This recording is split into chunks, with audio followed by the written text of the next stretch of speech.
All right, in order to recycle clay at home, you need your really thick clay bag. You should have picked up clay in this.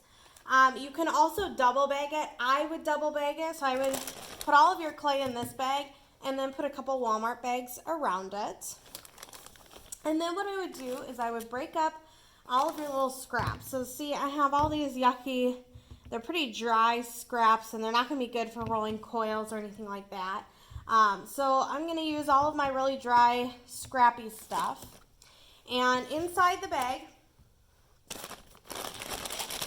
don't want all the edges to get dirty. So inside the bag, I'm going to be putting all of my scraps, but I'm going to break them up into little pieces. I don't want to leave them in big, huge clumps. Now you can recycle anything that hasn't been fired as long as it doesn't have underglaze on it. You don't really want to mix underglaze inside your clay. So just break up all of your pieces of clay into little pieces.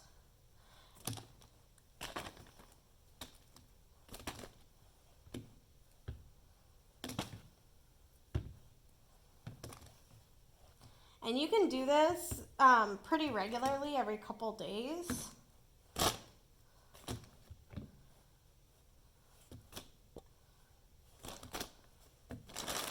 So see, I've got all this broken up clay inside my bag. And the reason I want to break it up into tiny pieces is because I want to make sure there's no big lumps, and I want to infuse water into all of this clay. And the best way to infuse water into all of the clay is through little pieces.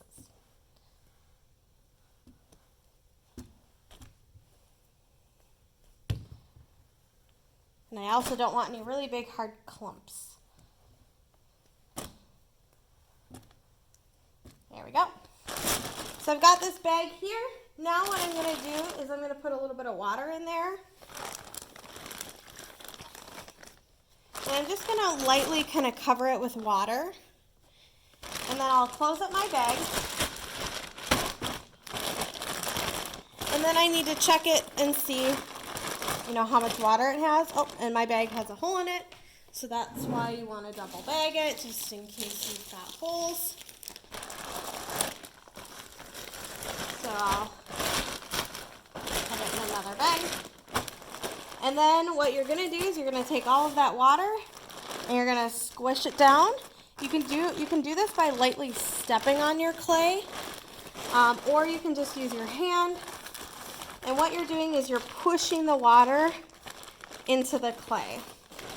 And then you'll want to open it up. See if it looks pretty good. If it looks like it needs more water, you can do that. But what it should look like is it's getting to almost the stage between slip and plastic clay.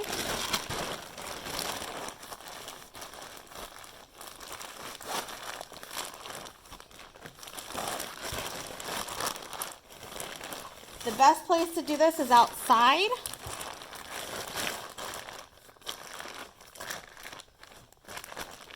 And I'm just using my hands to kind of knead all of my clay, feeling for big chunks.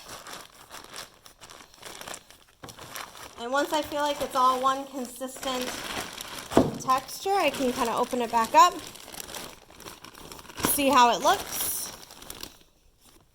That looks pretty good to me.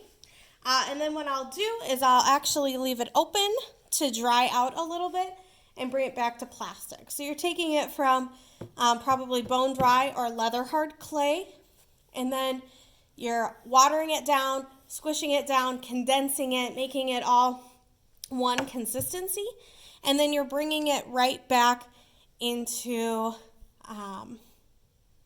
slip, or kind of like a slippy plastic clay, getting that all one consistency, and then you're going to kind of air it out to bring it back to plastic clay. There you go.